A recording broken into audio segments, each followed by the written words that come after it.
Exercise 13.2 से question number 3 करेंगे। Say true और false and justify your answer. यहाँ पे 4 पार्ट्स दे रखे हैं, आपको बताना है कि इनमें कौन ट्रू है और कौन फॉल्स है, और फिर अपने आंसर को जस्टिफाई भी करना है, यानी आपको सॉल्व करके दिखाना है पक्का। चलिए फर्स्ट पार्ट से शुरू करते हैं।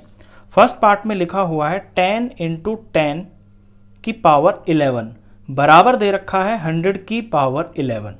अब ये बात सही है या गलत है, इसे करने के लिए हमें इसको सॉल्व करना पड़ेगा। इसकी दोनों साइड्स को हम सॉल्व करते हैं और देखते हैं कि क्या आंसर बराबर आता है। तो पहले LHS लेते हैं, यानी लेफ्ट हैंड साइड।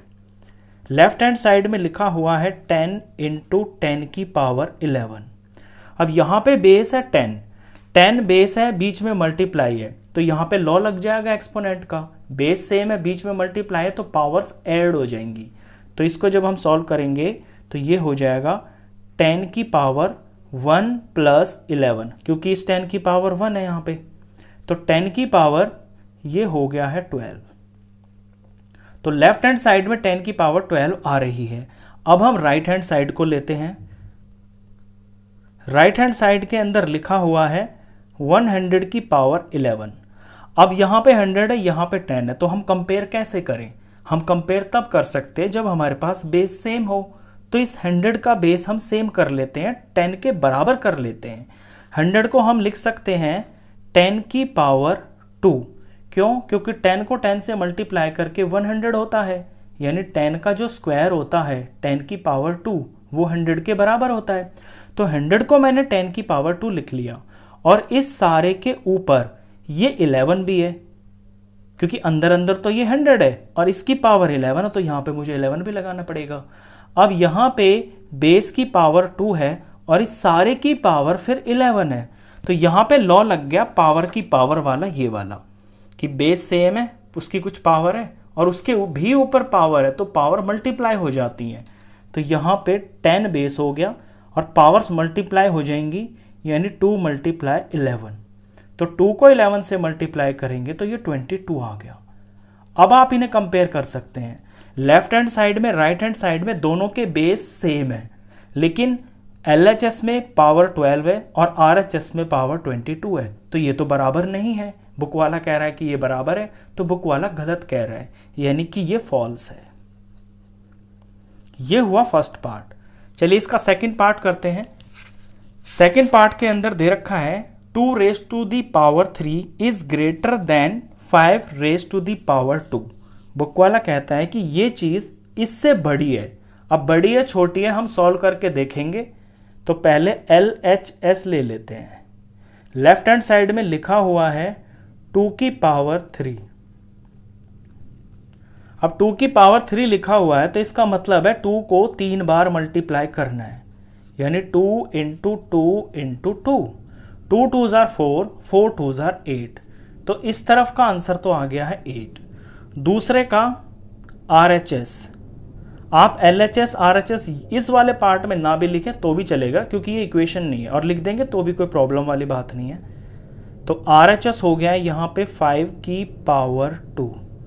5 की पावर 2 का मतलब है कि 5 × 5, 5 5s are होता है 25।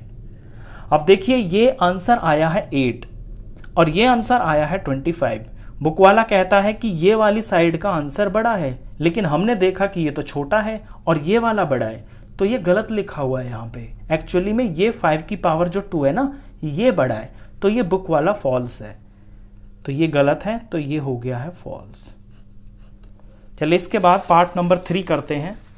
थर्ड पार्ट के अंदर यहाँ पे लेफ्ट साइड में लिखा हुआ है 2⁻3 × 3⁻2 और राइट साइड में लिखा हुआ है 6�5। अब ये बराबर है या नहीं है हम सॉल्व करके देखते हैं। तो पहले लेफ्ट हैंड साइड ले लेते हैं। लेफ्ट हैंड साइड के अंदर लिखा हुआ है 2⁻3 × 3⁻2। अब इसकी वैल्यू फाइंड कर लेते हैं। 2⁻3 का मतलब है 2 को 3 बार मल्टीप्लाई किया जा रहा है और आगे मल्टीप्लाई है, और फिर 3⁻2 है, यानी 3 को 2 बार मल्टीप्लाई किया जा रहा है। अब इस सारे का प्रोडक्ट निकालते हैं। तो 2 2s are 4, 4 2s are 8, 8 3s are 24 और 24 3s are होता है 72।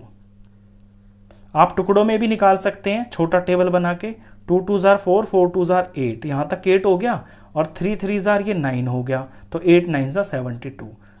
तो लेफ्ट साइड का आंसर 72 आया है। अब राइट साइड का निकालते हैं।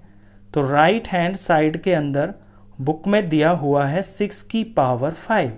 इसका मतलब है 6 को 5 बार मल्टीप्लाई करना है। 6 इंटू 6 इंटू 6 इंटू 6 इंटू 6 हो गया 5 बार। अब इसको हम सॉल्व करते हैं। 6 6 जार होता है 36। 36 को 6 से मल्टीप्लाई करेंगे तो 108 आएगा। अब यहाँ तक ही 108 आ गया है, और आगे अभी 6 इंटू 6 बाकी है। तो ये तो यहीं पे पता चल रहा है कि ये बराबर आ ही नहीं सकते। लेकिन फिर भी आपको पूरा अगर आंसर निकालना है तो आप मल्टीप्लाई करके दिखा सकते हैं। वैसे यहीं पे अंडरस्टूड है कि ये बराबर नहीं है। तो यहाँ तक 3 6 तक मुझे पता है कि 108 होता है। आगे ये 6 6 जार 36 हो गया। तो 108 को 36 से मल्टीप्लाई करेंगे तो ये वैल्यू 3888 आएगी।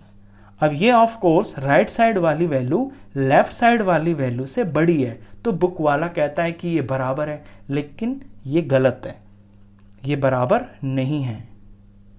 तो इसका आंसर हो गया है फॉल्स। चलिए फोर्थ पार्ट करते हैं।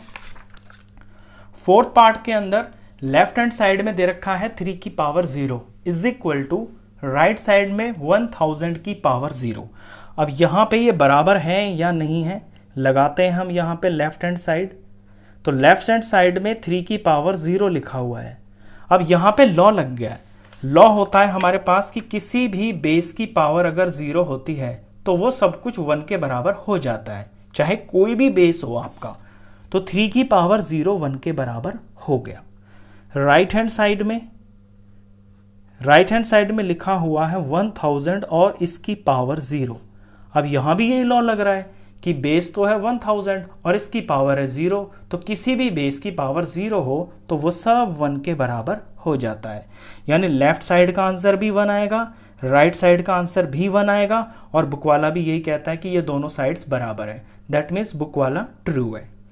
तो इसका आंसर हो गया है ट्रू। तो लास्ट पार्ट था, क्वेश्चन खत्म।